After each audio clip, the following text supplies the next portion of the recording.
Cell सिंहरे दिखा नाणम सिहिया जस्स तम धम्म चक्रवर्ती अरिठ्ठनीलिम नमम सामी। ઉજ્જૈનગીરીના મહિમા વર્ણતો આ શ્લોક શ્વેતાંબર સંપ્રદાયની એકતા વર્ણવે છે।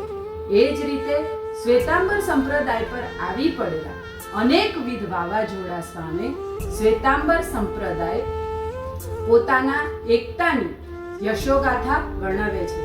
આવી જ રીતે ગિરનાર સ્પંદન સંઘમાં કલ્યાણ મિત્ર મંડળ અને અરિયંત ગ્રુપના સભ્યો પણ પોતાની એકતા વર્ણવે છે। જ્યાં એકતા હોય ત્યાં પરાજયને તો સ્થાન જ નથી। તે માટે અમારી ટીમ ઉજ્જૈનગીરી યુનાઇટેડ એના તો નામમાં જ એકતા સમાયેલી છે અને મારા ટીમના સભ્યો પણ એક થઈને સામે આવેલા દરેક વાવાઝોડા સામે પડકાર ઝીલવા સક્ષમ તૈયાર છે।